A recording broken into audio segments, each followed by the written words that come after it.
Familia, como siempre es una alegría poder estar juntos compartiendo a través de nuestro canal de YouTube. Bueno, ¿y qué les parece mientras podemos estar más junticos, darnos ese abrazo que tanto extrañamos? ¿Qué te parece si nos saludamos? Puedes a través del chat saludarnos, darle un saludito a aquel que de pronto no has visto desde hace mucho tiempo, pero también haznos conocer desde dónde nos estás viendo, porque para nosotros es muy importante conocer y estar en comunicación con todos aquellos que nos ven. Bueno, y mientras lo haces, te voy a comentar que hoy vamos a estar tratando un tema súper importante, fundamental en nuestra relación con Dios, y es la confianza que nosotros debemos tener para afrontar cada situación de nuestras vidas. Y lo vamos a hacer a través de la vida del rey Ezequías, rey de Judá. Entonces, ¿qué te parece si oramos y le pedimos al Señor que sea Él dándonos la sabiduría para poder captar cada palabra y todo el mensaje y poder que dé fruto en abundancia? Señor, hoy te doy gracias, Padre, por todo lo bueno que tú eres y lo que has sido y lo que serás siempre para con nosotros. Eres un Dios hermoso, te amamos, Señor. Hoy queremos que tú hables a nuestras vidas, Señor, que tú nos enseñes, que esta palabra, Señor, pueda quedar grabada en nuestros corazones, producir un fruto abundante. Y hoy nos exponemos ante ti, Señor, con un corazón sincero para que tú nos hables. Hoy reconocemos nuestra necesidad de ti. Y yo también, Señor, hoy rindo todo mi ser y mi corazón ante ti para que seas tú a través de mis pensamientos. Señor, mis palabras son vacías, no tienen nada que enseñar. Si tu Espíritu Santo no es quien nos enseña, Señor, nada podemos hacer. Una palabra tuya es suficiente para cambiar, transformar, dar vida. Así es que anhelamos que tu Espíritu Santo hoy nos hable. Y te damos gracias porque sabemos que será así. En Cristo Jesús. Amén y amén. Bueno, como les decía, vamos a hablar del rey Ezequías. Y lo vamos a hacer a través del libro de Isaías, capítulo 36. ¿Qué te parece si lo leemos? Versículo 1. Aconteció en el año 14 del rey Ezequías que Sennacherib, rey de Asiria, subió contra todas las ciudades fortificadas de Judá y las tomó. Y el rey de Asiria envió a Rabsacés con un gran ejército desde Laquis a Jerusalén contra el rey Ezequías y acampó junto al acueducto del estanque de arriba en el camino de la heredad del lavador. Y salió a él Eliaquín, hijo de Hilcías, mayordomo, y Semna, escriba, y Joa, hijo de Asaf, canciller, a los cuales dijo el Rabsacés: díganle ahora a Ezequías, el gran rey, el rey de Asiria, les dice así: ¿qué confianza es esta en que te apoyas?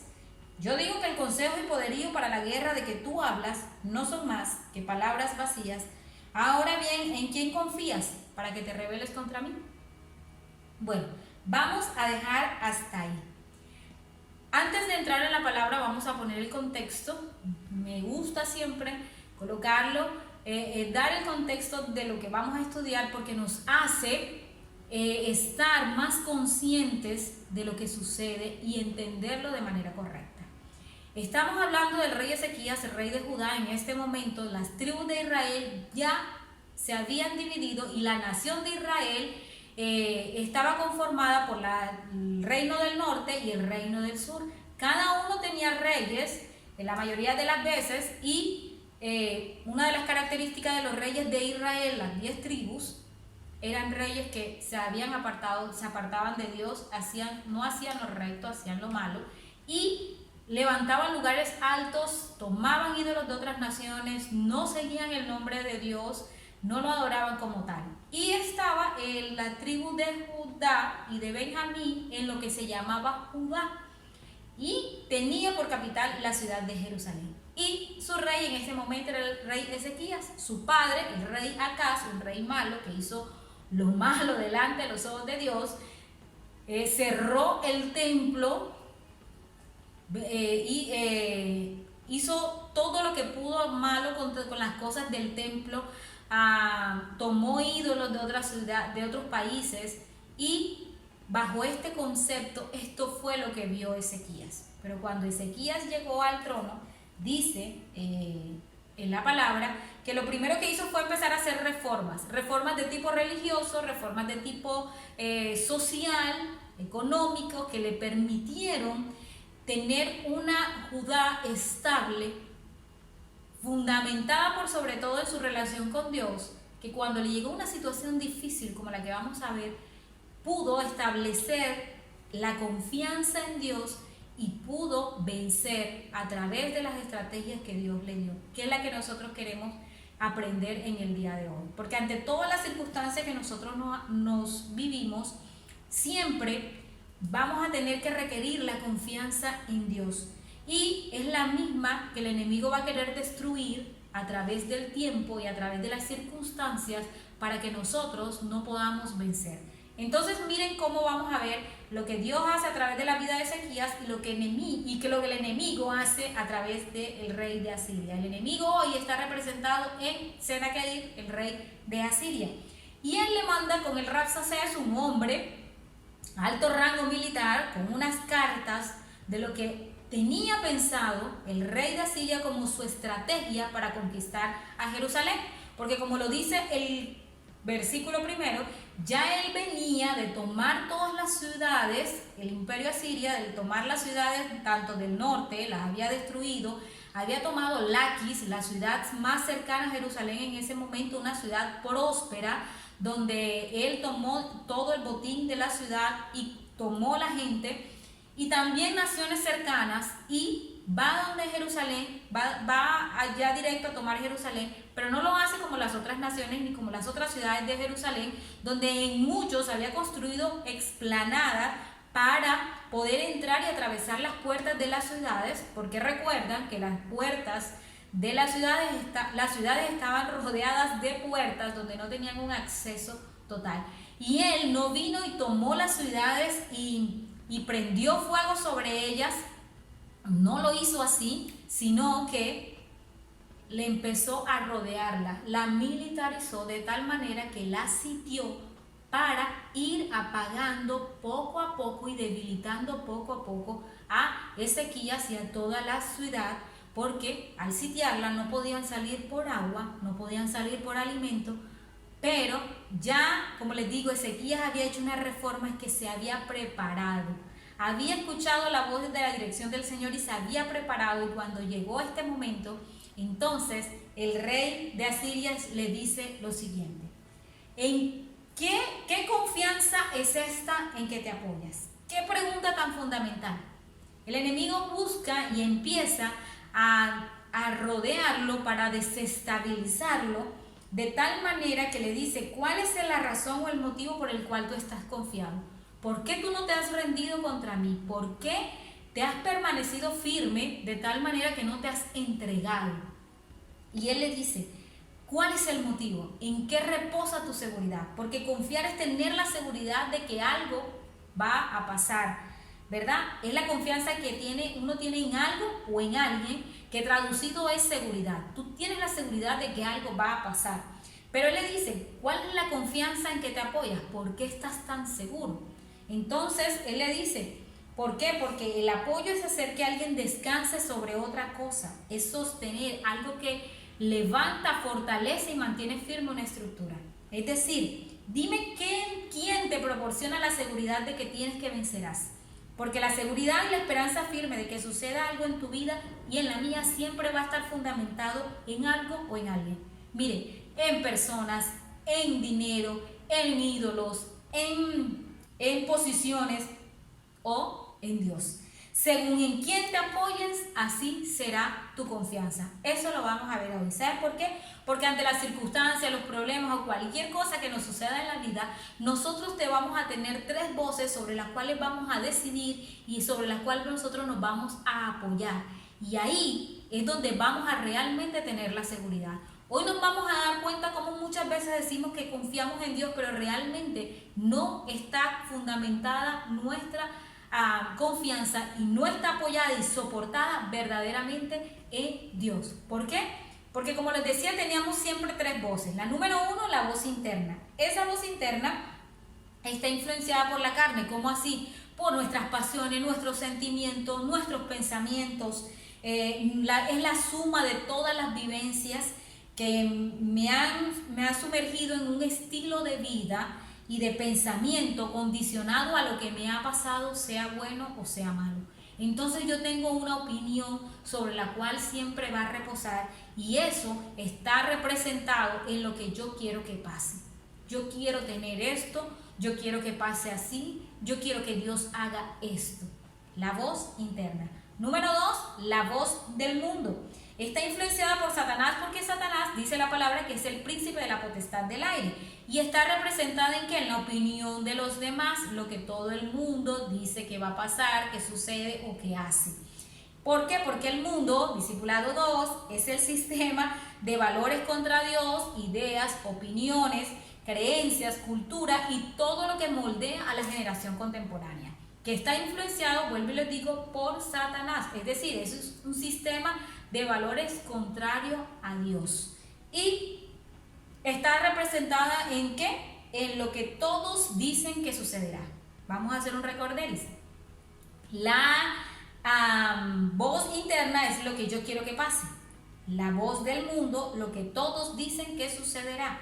Y por último tenemos la voz de Dios, que es aquello que Dios ha diseñado para nuestra vida. El plan de Dios, lo que Dios dice que debe pasar en nuestras vidas. Su diseño, sus leyes que rigen la vida, sus principios establecidos en la palabra, la sabiduría. No es más que lo que realmente sucederá. Entonces, la voz interna, lo que yo quiero que pase, la voz del mundo, lo que todos dicen que sucederá y lo que pasa generalmente. Y tercero, lo que realmente va a pasar. Entonces, mi confianza va a estar fundamentado en la voz que yo elija creer y la voz en la que yo elija confiar. Por eso, nosotros tenemos que tener cuidado porque las dos primeras se están influenciadas por el yo. Yo pienso, yo lo voy a hacer así porque así lo hacen los demás, todo el mundo lo hace así y yo también lo voy a hacer. Yo siempre he sido así y siempre lo voy a hacer. No le veo nada de malo.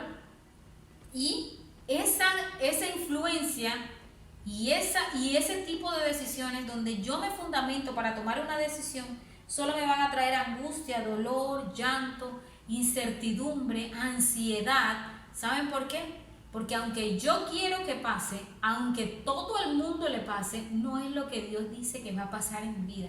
Entonces eso trae dolor.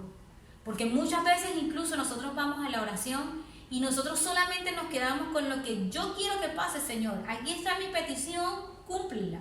Yo quiero que esto es lo que suceda. Y Dios no siempre nos da lo que nosotros queremos porque Él ya tiene un plan y sabe que es exactamente lo que nosotros necesitamos. Y aún cuando nos pueda pasar lo peor, la Biblia dice que todas las cosas ayudan para bien.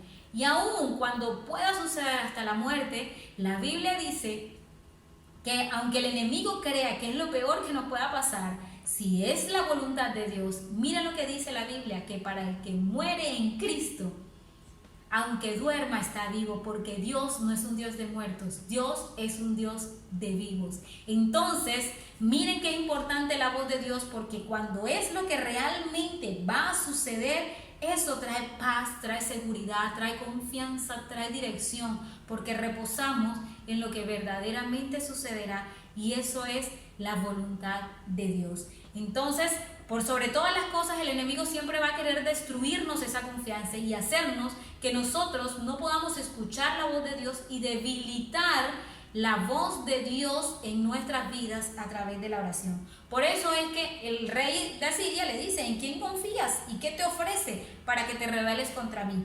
Entonces, miren lo que le dice en el versículo 6. He aquí que confías en este báculo de caña frágil en Egipto, en el cual si alguien se apoyare se le entrará por la mano y la atravesará. Tal es Faraón, rey de Egipto, con todos los que confían en él. Bueno, el rey de Asiria empieza su estrategia. Bueno, dice: voy a desestabilizar a Ezequías y lo primero que voy a hacer es que voy a debilitar su confianza en Dios. Y empieza a decirle: bueno, ¿en quién confías? Voy a decirte tus aliados. Egipto, ya yo lo conquisté. Egipto es una caña frágil. no tiene nada que ofrecerte. Aún si viniera a darte confianza, no tiene poder. Yo tengo más poder que él, porque eso es lo que hace el enemigo a través de esta estrategia. Tratar de desestabilizar la confianza del rey, a manera que diga, no tengo más que hacer, voy a rendirme delante de ti. Y eso es lo que el enemigo busca a través de cada circunstancia y de cada argumento que nosotros le damos paso a ese tipo de dos voces que no debemos escuchar y a las cuales no deben estar en nuestros pensamientos, porque entonces van a ser el sustento sobre el cual yo voy a tomar una decisión. Y miren lo que pasa en el libro de Isaías. Tiempo antes, el Señor le había dicho, Isaías 31, había hablado a través del profeta Isaías a Judá, y miren lo que le dijo: hay de los que descienden a Egipto por ayuda y confían en caballos, y su esperanza ponen en carros, porque son muchos, y en jinetes, porque son valientes, y no miran al Santo de Israel, ni buscan a Jehová. Pero él también es sabio y traerá el mal y no retirará sus palabras. Se levantará pues contra la casa de los malignos y contra el auxilio de los que hacen iniquidad. Y los egipcios hombres son y no Dios, y sus caballos carne y no espíritu. De manera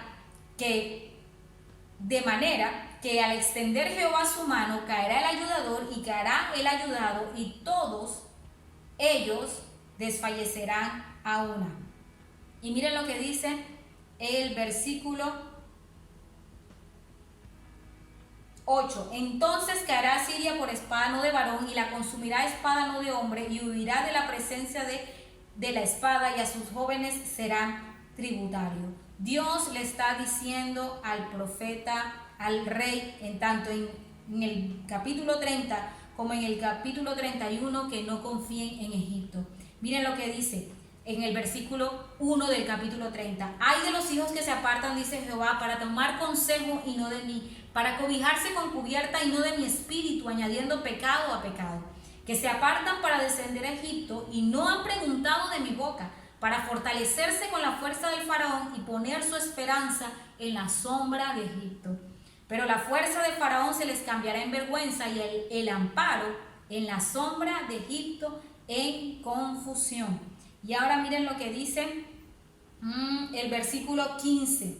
Porque así ha dicho Jehová el Señor, el Santo de Israel: en descanso y en reposo seréis salvos, en inquietud y en confianza será vuestra fortaleza, y no quisisteis. Así empieza a decirle tiempo antes, lo que hace que Ezequías no confíe en Egipto y por tanto no se rinda al rey de Asiria y quede aún sitiado, pero no va y tampoco le declara la guerra.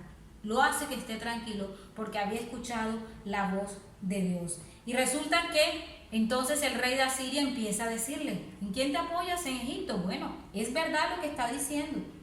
Egipto es una caña frágil, pero lo que quiere darle a entender es que le dice: yo tengo más poder que Egipto, porque ya yo conquisté Egipto y Egipto no te puede ayudar. Empieza a decirle. Entonces empieza a quitarle, a debilitarlo. Ahora, dime en quién confías. Versículo 7. Y si me dices: en Jehová nuestro Dios confiamos, ¿no es este aquel cuyos lugares altos y cuyos lugares altares hizo quitar Ezequías y dijo a Judá y a Jerusalén: delante de este altar adoraréis? Miren, Ezequías, como les conté, había hecho reformas religiosas, y dentro de esas reformas fue que quitó todos los lugares altos donde había adoración, porque Dios había dicho: solo en un lugar, en el templo, vendrán a mí a adorar, porque había una razón fundamental: mi presencia va a estar ahí, solo ahí, no iba a estar en nada más, en otro lugar. Por lo tanto, no había, como lo que conocemos hoy, muchas iglesias, templos, o para lo que ellos llaman hoy día sinagogas. Tal cosa no existía, solo uno. Por eso era tan codiciada Jerusalén, porque sabían que la presencia de Dios estaba ahí, en ese lugar. Y entonces ellos, Ezequías, el rey de Asiria, Sennacherib, acostumbrado a su manera de pensar, donde sí tenían muchos dioses y muchos altares, donde eso era como un privilegio para los dioses, porque entre más lugares tuviera de adoración, era más grande y más poderoso el Dios. Pero entonces él pensaba que eso mismo era para Jerusalén, para los judíos, y resulta que no era así. Y él dijo: pues ¿cómo les va a salvar un Dios donde Ezequías le quitó todos los lugares y solo le dejó uno? Si ese Dios no se defendió, ¿ahora qué creen que los va a ayudar cuando ustedes hicieron eso en contra de ellos? ¿Qué buscaba nuevamente? Debilitar la confianza de ellos. Ahora, ¿qué más les dice? Versículo 8. Ahora pues, yo te ruego que me des rehenes al rey de Asiria, mi señor, y yo te daré 2000 caballos, si tú puedes dar jinetes que cabalguen sobre ellos. ¿Cómo pues podrás resistir a un capitán, al menor de los siervos de mi señor, aunque estés confiado en Egipto con sus carros y con su gente de a caballo? ¿Acaso vine yo ahora a esta tierra para destruirla sin Jehová? Jehová me dijo, sube a esta tierra y destrúyela. Bueno, esta es una de las estocadas finales del enemigo del rey de Asiria para con Ezequías, diciéndole, ahora voy a mirarte a ti. Ya no tienes aliados a tu alrededor. Tu Dios no te va a ayudar. Ahora te veo a ti. Dime, ¿tienes rehenes? Yo te voy a dar 2000 caballos. Si tú tienes gente para esos 2000 caballos, ve. Y resulta que ellos sabían que en ejército era mucho más numeroso Asiria. Y entonces quería debilitar su confianza mirándolos a ellos. Y así también hace el enemigo. Empieza a mirarnos a nosotros y a decirnos, ¿tú cómo lo vas a lograr? ¿Tú cómo vas a poder? ¿Tú no ves que...? Y empieza a poner todos los argumentos y todas las opciones para que nosotros nos rindamos y creamos a Él y la voz de Dios sea apagada y sea debilitada. Entonces le dice, aunque estés confiado en Egipto con su carro y su gente de a caballo, no lo vas a lograr. Por último le dice, ¿acaso vine yo a esta tierra para destruirla sin Dios? Dios me mandó a destruirla. Y claro, si no estaban confiados en Dios, al ver que ya todo Israel prácticamente estaba destruido, faltando Jerusalén, ellos iban a pensar que es cierto, Jehová nos va a entregar también en sus manos, así como lo entregó a todas estas ciudades. Pero resulta que estos tres hombres le dijeron algo a este Rabsacés. Versículo 11. Entonces dijeron Eliaquín, Semna y Joal Rabsacés, te rogamos que hables a tus siervos en arameo, porque nosotros lo entendemos, y no hables con nosotros en lengua de Judá, porque lo oye el pueblo que está sobre el muro. Versículo 12. Y dijo el Rabsacés, ¿acaso me envió mi señor a que dijese estas palabras a ti y a tu señor, y no a los hombres que están sobre el muro, expuestos a comer su estiércol y beber su orina con ustedes? Entonces el Rabsacés se puso en pie y gritó a gran voz en lengua de Judá, diciendo, escuchen las palabras del gran rey de Asiria. El rey les dice así, no os engañe Ezequías, porque no os podrá librar, ni los haga Ezequías confiar en Jehová, diciendo, ciertamente Jehová nos librará, no será entregada esta ciudad en manos del rey de Asiria. Miren, por último, ya les digo, ustedes no tienen ninguna fuerza, ningún poder, pero ahora sí les empieza en su estocada final a dar uno de los golpes certeros. Empezó a hablarle al pueblo, a la gente que él sabía que era débil, que no podía tener la misma seguridad y la misma confianza que estaba representada en estos hombres, que era el hijo del canciller, el mayordomo, el escriba, alguien conocedor de la palabra. Pero le habla a la gente del pueblo, a la gente que sabía que al final iba a sufrir, buscando debilitarlo. ¿Saben por qué? Porque el enemigo siempre va a meterse y a buscar la debilidad nuestra. Porque por ahí es que va a empezar a destruir la confianza en Dios. A través de nuestras debilidades, a través de esas áreas que nosotros no hemos rendido a Cristo. Porque de alguna manera Él va a buscar apartarnos de la voluntad de Dios. Y por eso estos hombres le dicen, no les hables a ellos, háblanos a nosotros. Pero él dijo, no, yo ahora ¿acaso el rey de Asiria me mandó a que le hablara a ustedes solamente? Que ellos también escuchen, buscando que se pudieran rebelar contra el rey y de todos modos lograr su cometido. Pero no contento con eso, les hace una oferta. Miren lo que les dice. Versículo 16. No escuchen a Ezequías, porque así dice el rey de Asiria, hagan paz conmigo y salgan a mí y coma cada uno su viña, cada uno de su hoguera y beba cada uno cual las aguas de su pozo, hasta que yo venga y los lleve a una tierra como la vuestra, tierra de grano, de vino, tierra de pan y de viñas. Miren que no os engañe Ezequías diciendo, Jehová los librará. ¿Acaso libraron los dioses las naciones, cada uno de su tierra, de la mano del rey de Asiria? Miren, lo último que hace el rey de Asiria es darle la estocada final que dice,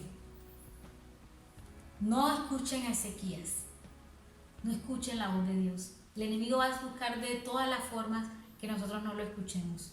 No escuchemos la voz de Dios. Hagan paz conmigo. Y miren cuál es la paz. Si yo les dijera que muchas veces hacemos trato con Satanás, ustedes me dijeran, no, nunca. Yo no hago trato con Satanás, que yo no hablo con Satanás. Pero miren cómo el enemigo muy sutilmente empieza a hacer trato con nosotros. ¿Recuerdan que les dije que la voz interna y la voz del mundo está influenciada por Satanás? Bueno, miren lo que sucede. Hagan paz conmigo, hagan una alianza, alíense conmigo. Y digan, primero, cada uno coma su viña, cada uno de su hoguera y beba las aguas de su pozo. ¿Sabe qué quiere decir eso? Cada uno haga lo que usted quiera. Haz lo que tú piensas, haz lo que tú crees, haz lo que hagan los demás. ¿Sabe por qué? Porque de esa manera tú haces alianzas conmigo, dice Satanás. Y entonces podemos estar de acuerdo, tú y yo, rebelándonos en contra de Dios. Miren qué fuerte es mantener con nuestro orgullo nuestro estilo de pensar. Porque saben a qué estamos llamados, a humillar nuestros pensamientos delante de Dios, a llevarlos cautivos, a someternos a Dios para que verdaderamente sea ese nuestro apoyo, nuestra confianza y nuestra seguridad. Y le dice, hagan esto hasta que yo venga y lo lleve a una tierra como la vuestra. Tierra de grano y de vino, de pan y de viñas, como la vuestra. Nunca va a ser lo que Dios dijo. Dios les prometió una tierra que fluye leche y miel y era esa donde estaban. Si Asiria se lo llevaba, no iba a ser como la tierra de Israel. No le iba a producir lo mismo que la tierra de Israel. Podría ser parecido. Y tú te puedes contentar con algo parecido a la voluntad de Dios, pero no es lo que Dios quiso. Y al final siempre te va a traer dolor, confusión. ¿Por qué? Porque es lo que el enemigo quiso que tú hicieras y no lo que Dios planeó para ti.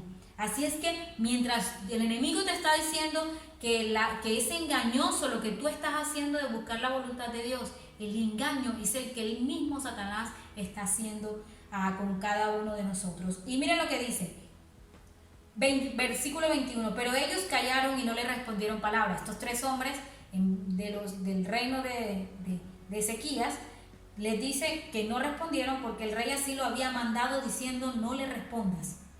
No les digas nada, no les digan nada. Recíbanle lo que les trae el rey, pero no les digan nada. Y es que es un principio fundamental. ¿Saben por qué? Porque cuando no tenemos nada que decir ante nuestras circunstancias, es mejor quedarse callado.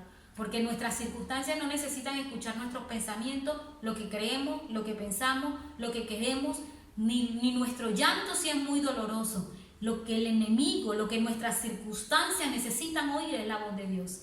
Y ellos sabían que ellos no podían decidir absolutamente nada. Es decir, el rey Ezequías le dijo, si él les propone algo, ustedes no digan nada. Ustedes simplemente tráiganmelo a mí. Y eso es lo que Dios quiere con nosotros. Cuando se nos presente algo, no vayamos directamente a hacer las cosas ni a tomar decisiones. Siempre hay un espacio, aunque seamos presionados de que no hay tiempo, siempre hay tiempo para poner todas nuestras cosas en las manos de Dios. Y aunque nos puedan llamar religioso, no es religioso. ¿Saben quién es religioso? Religioso es aquel que dice que ama a Dios y hace alianza con el enemigo, haciendo sus pensamientos y sus cosas. Ese es el religioso, el que dice que cree y en realidad no escucha la voz de Dios. Pero cuando a ti te dicen que tú vas a buscar la voluntad de Dios y le vas a dar una respuesta y te tildan por religioso, sabes, escucha, es la voz del rey de Asiria, la voz del enemigo, debilitando tu confianza para que tú caigas en sus redes, hagas alianza y puedas terminar perdiendo. No caigas en la trampa del enemigo. Escucha la voz de Dios, porque esa es la que necesitamos escuchar. Y si no tienes nada que decir, entonces cerremos nuestra boca hasta que nos postremos a saber qué es lo que Dios quiere. Y versículo 22 dice que Eliaquín, hijo de Hilcías, vinieron a Ezequías rasgando sus vestidos y le contaron las palabras del Rabsacés. Pero aquí no termina la historia, en el capítulo 37 continúa. Y dice que cuando en el versículo 1, aconteció pues que cuando el rey Ezequías oyó esto, rasgó sus vestidos y cubiertos de cilicio, vino a la casa de Jehová. Y aquí permítanme hacer un paréntesis, porque el centro del mensaje está aquí. La confianza que nosotros podemos tener se obtiene en la oración. La casa de Dios, el templo, lo que hemos hablado desde muchos domingos y Dios nos ha hablado insistentemente, solo con un propósito, convencida. Cuando Dios es monotemático es porque Él necesita saber que, o nosotros necesitamos entender que es necesario que ese tema esté claro. Y si Dios está hablando de la oración continuamente es porque sabe que necesitamos entrar en ese refugio, porque sabe que necesitamos escuchar la voz de Dios. Miren, lo primero que hizo Ezequías, dijo, no digan nada, no tengo nada que decir, no tengo una respuesta, voy a la casa de Jehová, voy a la casa de Jehová. Lo primero que hizo el rey Ezequías, cuando llegó, dice la palabra de Dios, que lo primero que hizo, segundo libro de Crónicas 29, en el primer año de su reinado, segundo libro de Crónicas, capítulo 29, versículo 3, en el primer año de su reinado, en el mes primero, abrió las puertas de la casa de Jehová y las reparó, e hizo venir a los sacerdotes y levitas y los reunió en la plaza oriental. Y les dijo, escúchenme, levitas, santifíquense ahora y santifiquen la casa de Jehová, el Dios de vuestros padres, y sacad del santuario la inmundicia. Y entonces miren lo que hizo. Él abrió las puertas, tomó todos los utensilios, los colocó, los levitas, los sacerdotes se santificaron y empezaron el ritual que Dios había establecido al templo a cobrar vida. Y justo cuando luego que hace todas esas reformas, viene esta situación difícil a nuestras vidas. ¿Sabes? Eso es lo mismo que Dios está haciendo en estos momentos. Está diciendo, es necesario abrir el templo, pero no el templo nuestro, el templo de nuestros corazones, rendidos ante Dios en oración, a buscar su voz y su dirección. Les voy a decir por qué era tan deseada Jerusalén. Jerusalén era el lugar donde estaba el templo de Dios. ¿Recuerdan? Dios le dijo a Moisés, Moisés, vas a construir un tabernáculo donde lo que está en el cielo te voy a hacer una representación de lo que está en el cielo acá en la tierra. Y ese tabernáculo era movible, era una tienda que era movible como una tienda de campaña que era movible porque ellos eran un pueblo nómada y se iban durante todo el desierto y no tenían todavía la tierra. Pero cuando ya se establecen los reyes, el rey Salomón, el tercer rey de Israel, construye el templo. Y Dios le dice, tiene que ser en Jerusalén. Solo en ese lugar entonces todas las tribus de Israel, en cualquier parte del país que estuvieran, tenían que llegar al templo, a orar, a adorar, a establecer los ritos de purificación, las fiestas, todo lo tenían que hacer en el templo. Y su padre, Acaz, el papá del rey Ezequías, había cerrado el templo. Y por un momento imaginémonos, ante esta situación tan difícil, si el templo estuviese cerrado, ¿qué hubiese hecho Ezequías? De seguro, Jerusalén hubiese sido destruida como las otras ciudades de Jerusalén. Pero, ¿por qué es tan representativo el templo para el pueblo de Israel? ¿Y qué representa el templo hoy en día para nosotros? Bueno, el templo de Israel es el lugar más emblemático del mismo país, de la misma nación de Israel. Les dije, ese templo fue construido y es el mismo templo del cual Ezequías está. Ese templo fue destruido por Babilonia tiempo después y fue reconstruido por Zorobabel. El segundo templo fue destruido luego en los tiempos de Jesús, pero antes de eso, años antes de Cristo, de que se marcara la historia de Cristo, Herodes hizo una explanada en el templo este que reconstruyó Zorobabel y lo hizo mucho más magnífico, queriéndose congraciar con los judíos, y resulta que hizo una explanada y extendió el templo, pero en el año 70 el emperador Tito lo destruyó y quedó una parte, porque hoy queda el muro de los lamentos, lo que ellos llaman la parte oriental de la que habla aquí. Esa pared oriental aún persiste, que es la de el templo de Zorobabel, la que reconstruyó Zorobabel, y le llaman el muro de los lamentos porque todo el mundo puede ir allá y todos los turistas de todas partes del mundo van y colocan sus peticiones, porque Dios un día le dijo a Salomón: Salomón, todo lo que tú pides en este lugar, yo lo escucharé y lo responderé. Y la tradición judía dice que aún esa palabra persiste, Dios aún todavía está ahí, y ellos aún que existe ese lugar, solo esa pared, los hombres 3 veces al día van a orar. ¿Recuerdan cuando Daniel, aún en la situación más difícil, oraba abría las puertas de su ventana, de su ventana, y oraba 3 veces al día mirando a Jerusalén? Pues miraban al templo cuando oraban con dirección a Jerusalén. ¿Por qué? Porque sabían que la presencia de Dios estaba ahí y Dios les escuchaba. Y hoy sigue siendo. Veía un documental hace poco donde a un rito, una fiesta, que era cuando Jesús, siendo niño, llegó y tuvo que presentarse al templo. Esa fiesta aún la estaban celebrando, ¿dónde? En el muro de los lamentos, lo que ellos le llaman el cótel. Ahí todavía lo hacen, y para ellos es importante ese lugar. Tan emblemático porque fue en ese lugar, y miren lo asombroso de este templo, fue en ese lugar donde el mismo Dios le pidió en sacrificio a Isaac, y el mismo lugar donde Jacob tuvo un sueño y dijo: esto es puertas del cielo, aquí está Dios, tuvo un encuentro con Dios, Betel, y ahí fue donde construyeron el templo, porque dicen que ahí empezó toda la historia de la humanidad y la presencia de Dios está ahí. Por eso es tan emblemático, aun cuando ellos estaban por fuera de Israel y aun cuando Israel no era nación. ¿Saben lo que hacían los judíos al celebrar la Pascua, la festividad más importante después del Sabbat para los judíos, y el cual el mismo Ezequías restablece y celebra?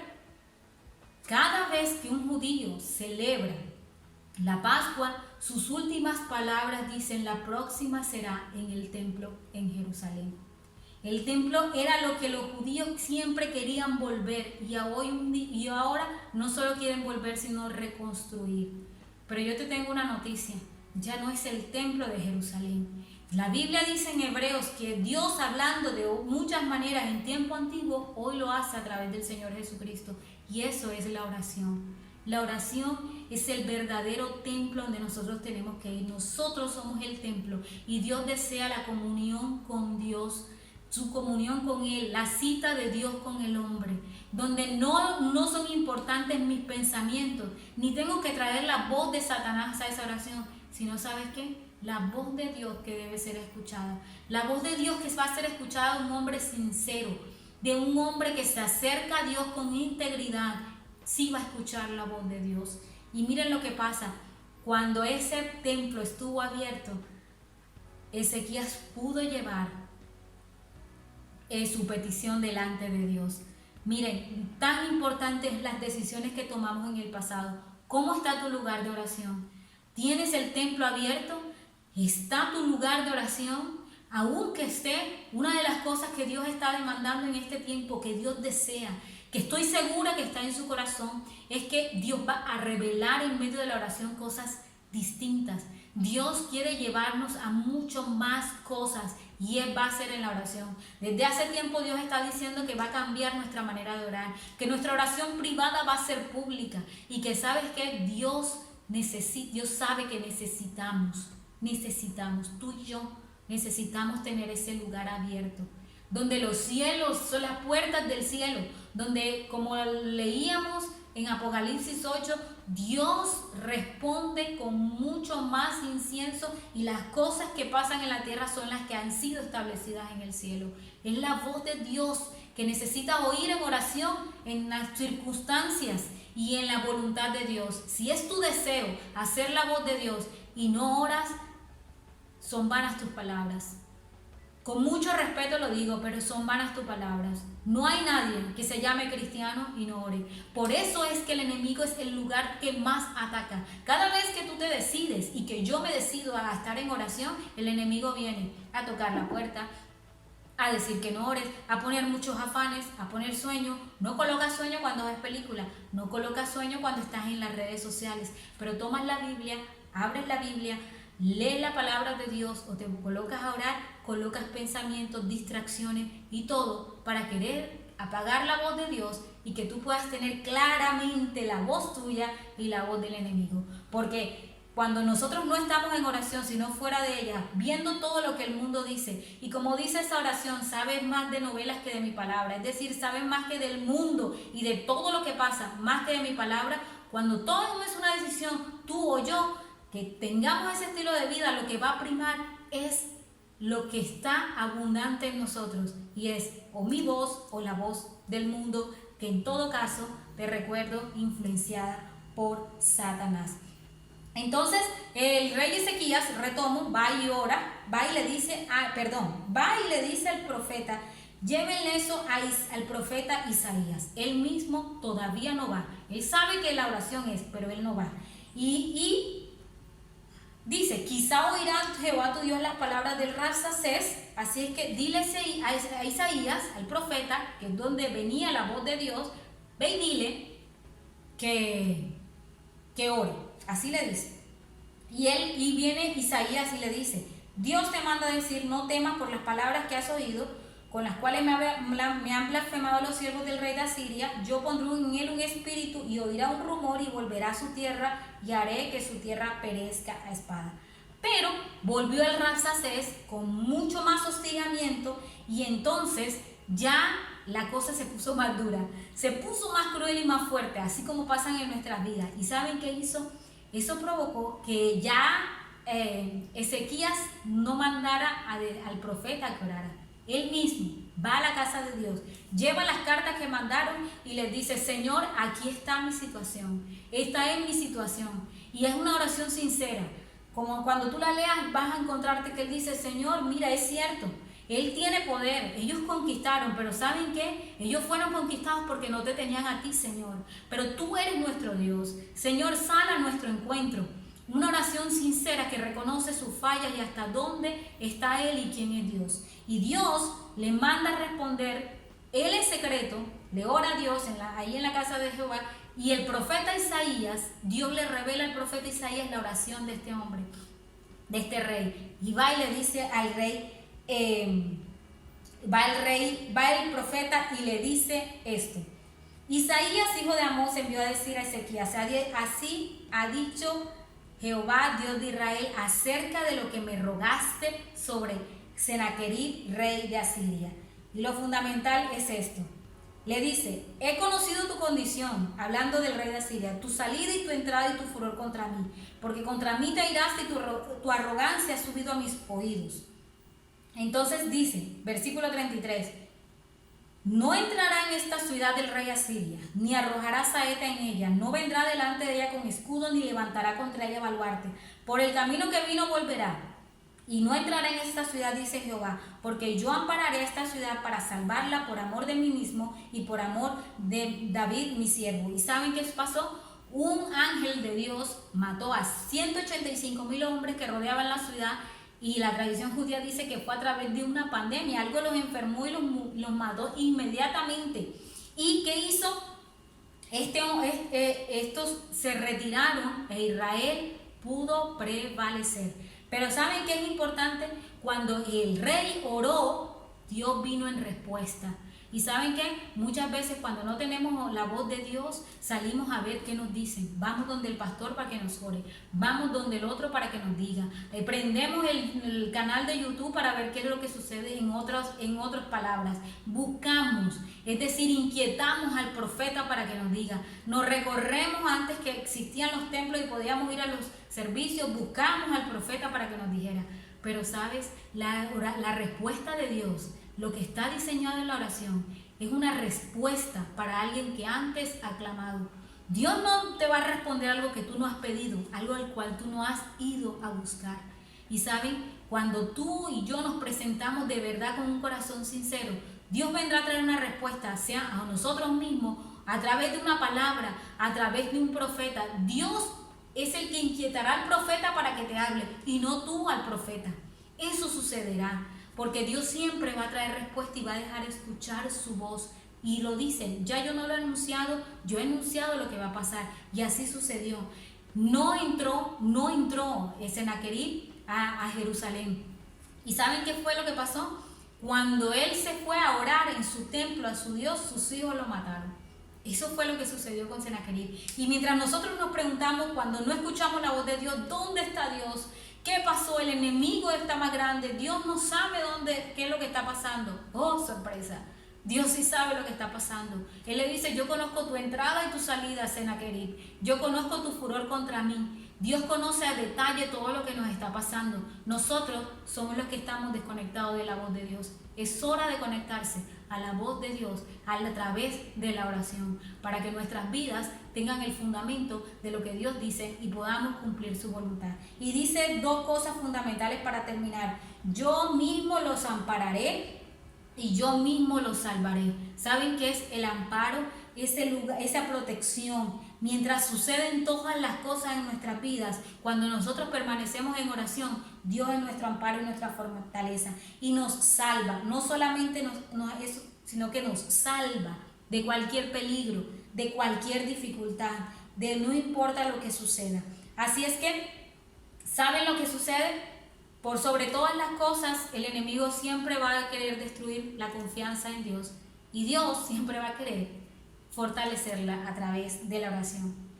De nosotros depende si hacemos alianza con el enemigo a través de nuestros pensamientos y de lo que otros hacen o dicen, o buscamos el amparo que viene de parte de Dios. Miren lo que dice,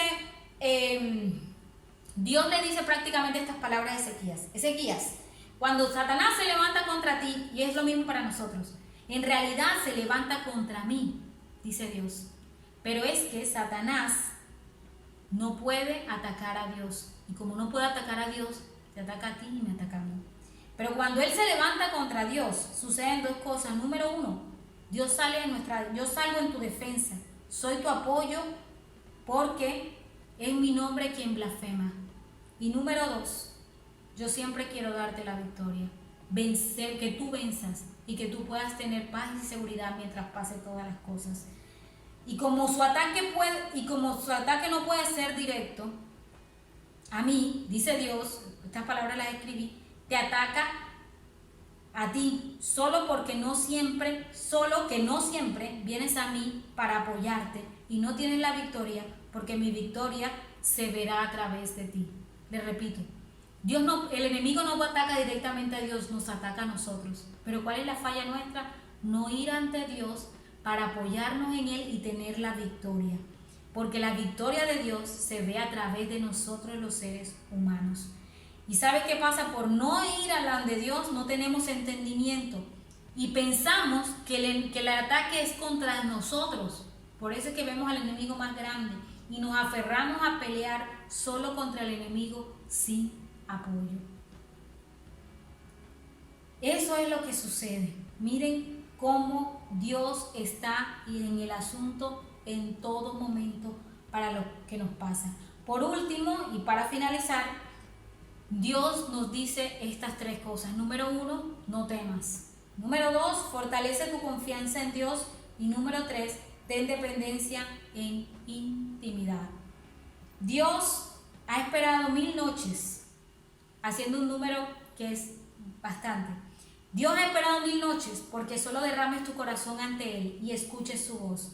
confíes que Él quiere y puede salvarte, porque sea lo que sea que tú vivas, desea pasarlo junto a ti. Eso es lo que Dios desea en medio de cada una de nuestras circunstancias. Que no importa lo que estemos pasando, Él quiere pasarlo junto a nosotros, porque Él lo prometió. Que aunque en el mundo tendríamos aflicción, confiemos. Que confiemos porque Él ha vencido el mundo. Y Él prometió también estar con nosotros todos los días hasta el fin. Hasta el fin. Siempre vamos a estar con Él. Así es que hoy vamos a orar y vamos a decirle: Señor, te doy gracias por tu palabra. Gracias, Señor, por traer incluso respuesta, porque Dios ha traído respuesta a alguien en este momento. Y yo te doy gracias, Señor, por tu palabra. Y hoy te pido, Señor, que esos lugares de oración en cada uno de nosotros pueda ser levantado. Padre, yo puedo ver esos fuegos, ese altar, Señor, de cada corazón, Padre, que tú puedas avivarlo en cada uno de nosotros, que pueda crecer, Padre, para crecer en oración. Solo Dios sabe por qué necesitamos estar en oración. Solo Dios sabe por qué necesitamos abrir el templo de nuestro corazón. Porque de nada sirve ir a un templo físico si nuestros corazones no están en sintonía con la voluntad de Dios. De nada sirve que nosotros podamos estar en un templo cuando Dios nos ha dicho que estemos en la casa, cuando Dios nos ha dicho que busquemos su intimidad, que nos ha dado el tiempo para postrarnos y doblegarnos delante de Él. Solo Dios sabe por qué necesitas que en tu vida sea avivada la oración, que ese lugar esté abierto, las puertas del cielo abiertas para ti, donde puedas escuchar la voz de Dios, donde Él pueda ser tu amparo, pero también tu refugio, y también Él pueda salvarte, y aunque venga el peligro, tú puedas permanecer firme. Hoy, Señor, yo te pido, porque aquellos que hoy están decidiendo iniciar una vida de oración puedan ser firmes, puedan estar ahí, Señor, con amor, dedicación, delante de ti, no como un esfuerzo, no como una carga, no como algo pesado, sino como algún deleite, como el encontrarse con el amado, como eso que el pueblo de Israel desea, como eso que el pueblo de Israel anhela cuando ve un templo físico, una pared antigua. Señor, y tú eres mucho más que eso. Es nuestro Señor Jesucristo revelado en carne, Señor, y en nuestros corazones para darnos a conocer la voluntad del Padre. Hoy te pedimos perdón, Señor, por las veces en que hemos permanecido, que hemos cerrado ese lugar, donde nos hemos resistido a escucharte tu voz y hemos dado paso a las otras voces. Pero hoy, conscientes de eso, Señor, hoy te damos gracias porque abriste nuestro entendimiento y hoy cultivaremos ese lugar para solo depender de ti y reposar, apoyarnos en tu voz. Porque eso, Señor, ahí está el poder, la estrategia de la guerra, en la voz tuya y en el poder que tú tienes para hacerlo realidad. Te damos gracias, Señor, en el nombre poderoso de Jesús. Amén y amén. Bueno, y si estás conectado por primera vez, voy a pedirte que por favor escanees el código que aparece en pantalla. Queremos conocerte, orar junto a ti y presentarte al Señor Jesús, porque de seguro, si el Señor te trajo a esta transmisión, es porque necesitas hacer de la oración tu lugar de refugio. Sin más, nos vemos en nuestra próxima emisión. Dios nos bendiga.